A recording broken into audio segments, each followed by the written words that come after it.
رامید تولدشم. رامید میدونی؟ بله. در رامید. سالی چند؟ سراخی رنگینام جماعت روزخرف. در همونجا خدمت کنیم. تو همین 16 سالگی ما همونجا خدمت. همونجا بودم. بعد همین بود من مسکری 16 ساله. سین سال نرسید. نگرفتن با گرفتن سری کردم. چند میرم. و دوری رفتم. دورم به هیچی نرسید. گویا شما تا مرکز برلین رفتید که بعد غلبه بعد اساسا تلاشم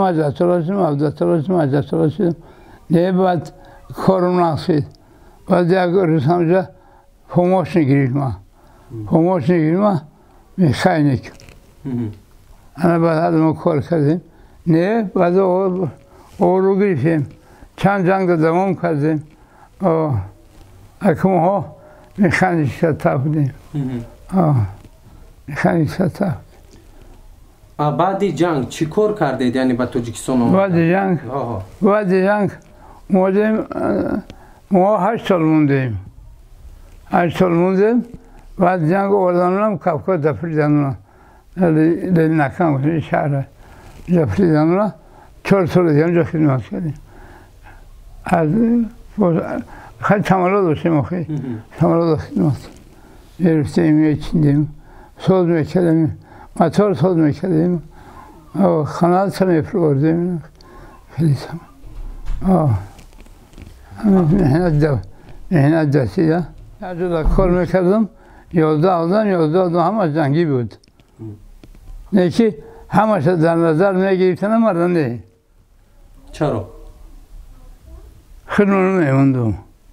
حتی تعدد کار میکنم یکتون بعد در نظر گرفتن که دیر شید.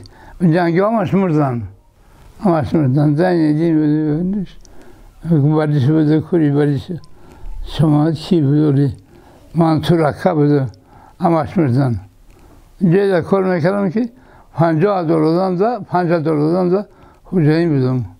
چرا کمی نده. حد داشت یک هست. خویلی را میکرد چوک. حد یک نو میکرد. کمتر خولیانی میکرد. حد داشت. همونجا کار حل میکردم. چه کار خوب کردم من. لما نماهی شد دارم. اما در خونه من کلم نگه میتونم همی کلم. چه دختر خوبه. این ایرمای. هیچ کلم این چودناک خوبه. همه آورده من به شما نمی‌آمدم.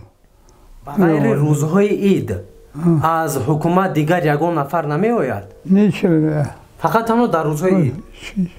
هیچ نمی‌آید. اما روزهای عید یک می‌آیند یک از دست بخراب دل می‌کنه الله اکبر می‌خوادن.